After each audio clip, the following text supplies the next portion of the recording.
Good morning, and welcome to your morning cereal. Okay, good morning and welcome to Wednesday, everyone. We have made the climb up to midweek, and what a little surprise I have for you today. And yes, this is real. It's real little. This is National Pygmy Hippo Day today. If you're watching on YouTube, look at these little cute guys, right? It is a celebration of one of the world's most adorably underrated animals. Smaller than your typical hippo, but still fully committed to that leave me alone lifestyle. Okay, the answer to yesterday's trivia question, Marquise Brownlee. The YouTuber MKBHD is Marquise Brownlee. Apparently, he is the go-to in-depth reviewer of all things technology. Good to know. Also good to know, it is time for the essential vitamins in your morning cereal. It's today's quote, and today it is from birthday girl, turning 60 today. You might know her as Janae. You might also know her as Robin Wright, who said this, quote, "It's never too late to start over," end quote. Your morning decode, abandon those fears that you may have missed your chance. You can begin anew at any moment. Right now, in fact, build a fresh future and become who you want to be. Heck, I restarted at least 3 times before breakfast today alone.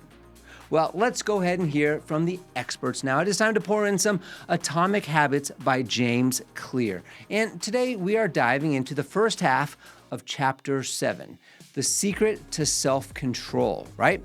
And right away, Clear challenges one of the biggest myths that we all believe, that disciplined people are constantly resisting temptation. Turns out, they're not. Clear explains this, quote, "The people with the best self-control are typically the ones who need to use it the least," end quote. Now, that is because they've designed their environment in a way that reduces exposure to temptation altogether. Instead of relying on willpower in the moment, they've already made the decision ahead of time by controlling what's around them. This works because habits are cue-driven, as we've learned. Every habit begins with a trigger, a notification, a smell, a location, even a time of day. Now, once that cue appears, a craving follows, and then the behavior. So, if you're constantly surrounded by cues, you're constantly being pulled toward action. Clear also reminds us of this, quote, "Once a habit is formed, it is unlikely to be forgotten," end quote. Now, that means bad habits don't really just disappear. They just go dormant, waiting for that right cue to wake them up again. So that's why relying on self-control alone is exhausting. You're essentially just asking yourself to win the same battle over and over again.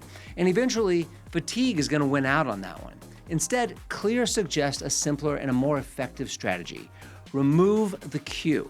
If you don't see it, you don't think about it. If you don't think about it, you don't crave it. And if you don't crave it, you don't actually act on it, right? It sounds very obvious, but it's incredibly powerful. This approach, it shifts the focus from the internal struggle that you have to an external design. You're not trying to become a stronger person, you're becoming a smarter one. Because in the end, self-control isn't about this heroic effort of yours. It's about reducing the number of decisions that you make in the first place.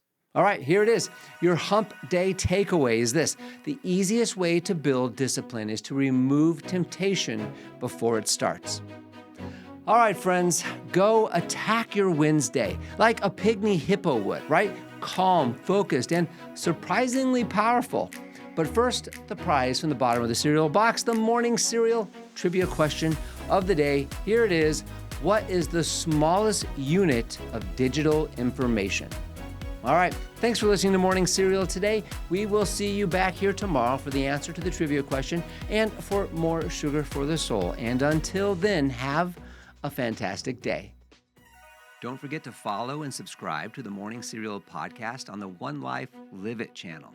You can find more episodes and videos by visiting our YouTube channel and the website at seaninglis.com. and at SeanEnglis.com, where you can also follow our other podcasts, the Mr. and Mrs. English podcast and the Life Happens podcast.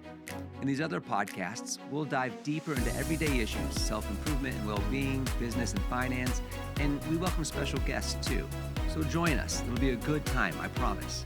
Thanks again for listening. Have a fantastic day, and we'll see you tomorrow.